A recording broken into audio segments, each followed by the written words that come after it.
I wanted everything to be perfect when I finally asked Mia. This wasn't just a fleeting moment in our lives. This was everything. We've been together for 6 years, and it's been the happiest 6 years in my entire life. Will you marry me? Oh my God. Yes, of course. I was leaving for Europe in a week, and I was trying to find the perfect way to tell my roommate, Kim, that I'd been secretly in love with her for almost 3 years. I'm in love with you.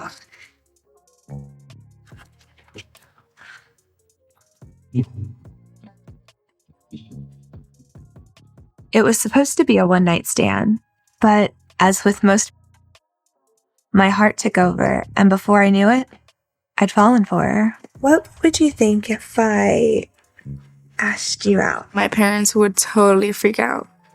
At some point, you have to look out for your own happiness.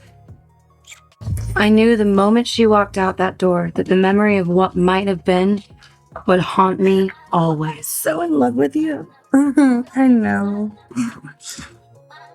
Why don't you ever say it back to me? Whenever somebody asks me what my biggest regret in life has been, I tell them every single moment I didn't tell Evie how much I loved her.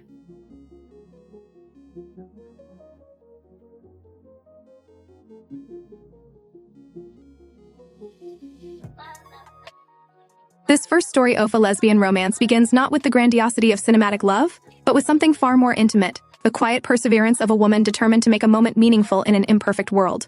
Shyla's plan to propose to her longtime girlfriend Mia unfolds against a backdrop of ordinary disruptions, work stress, family obligations, bad timing.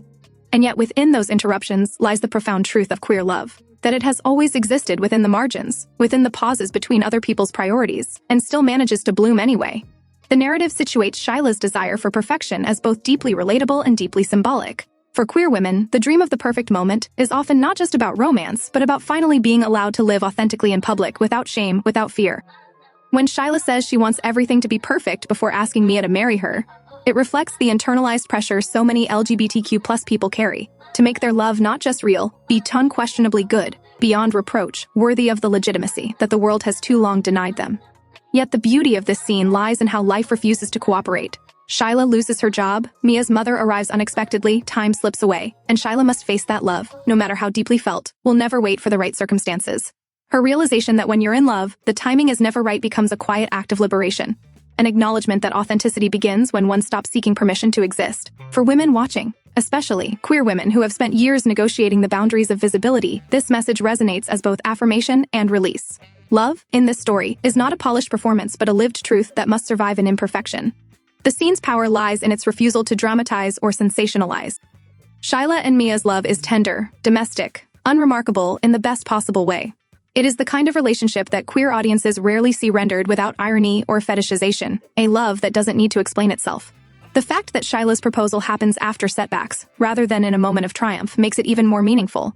It suggests that queer happiness is not a prize won after oppression, but something that exists, alongside it, within it, in defiance of it.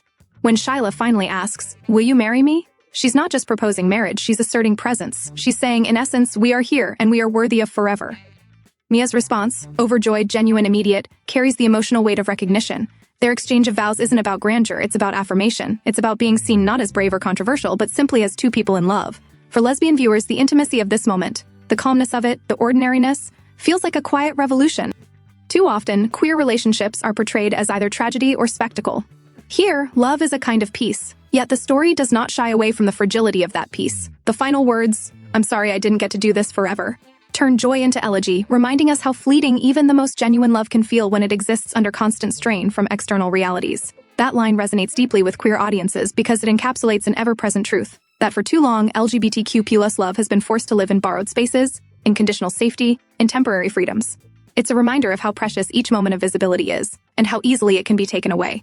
The emotional layering of this scene also speaks to a broader, feminist truth about women's experiences with love and selfhood.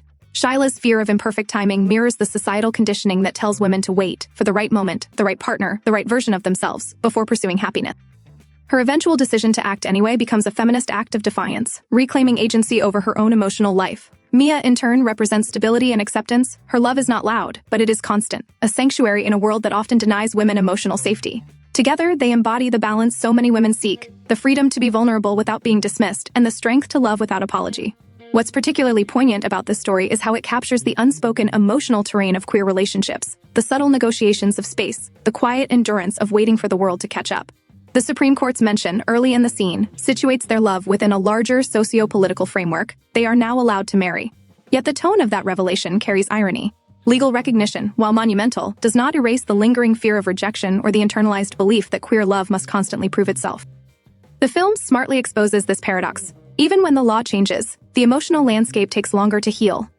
For queer women, Shyla's struggle to seize joy feels achingly familiar, the constant oscillation between permission and doubt, between being told yes on paper and not yet in spirit. Her determination to propose despite everything becomes a symbol of resilience, not rebellion. The emotional honesty here invites audiences to reflect on how society continues to police women's love, particularly when that love falls outside heteronormative frameworks.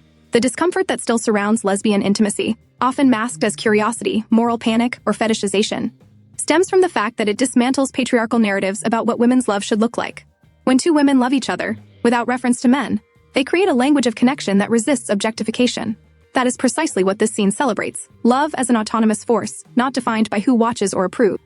Shyla and Mia's love is for themselves, not for validation. This authenticity challenges audiences to confront why female intimacy still feels radical, even now. Why does tenderness between women still make some people uneasy? Because it's power without domination, desire without performance, care without expectation. It is love that asks for nothing but equality. And for many viewers, especially women who have spent lifetimes compromising or contorting themselves for acceptance, that vision is both healing and provocative, beyond its queer resonance. The story also speaks to universal themes of love and timing that transcend orientation. Every woman who has ever waited for the right time to choose herself, to speak her truth, to say I love you despite fear, can see herself in Shyla's trembling voice. Every person who has loved someone through uncertainty, who has had to balance care with courage, can understand Mia's quiet strength. Together, they mirror the dual experience of being a woman in love in a world that too often asks you to wait your turn. What a lesbian romance achieves in this episode is a reframing of what a romantic story can be. It's not about grand gestures or escapism, it's about grounding love in the ordinary, where it has always belonged. By showing two women navigating everyday life and still choosing each other, the film redefines romance as resilience, as the refusal to let the world dictate when or how love should happen. This story stands as a small but powerful act of cultural repair, offering representation that neither sensationalizes nor sanitizes queer experience, but simply honors it. It invites viewers, especially queer viewers, to imagine themselves not as outsiders peeking into straight narratives, but as protagonists in their own. The scene's final image, underscored by the haunting echo of forever, becomes less about loss and more about continuation. The idea that queer love endures through memory, through community, through every story told honestly. It acknowledges that while some loves may not last forever in form, they live forever in impact, inspiring others to claim their right to love without restraint. For women and LGBTQ+ audiences alike, this is not just representation, it's recognition. It says, your love matters, your timing doesn't have to be perfect. Your story is already enough. And in a world still learning to look at two women holding hands without flinching, that truth is quietly revolutionary.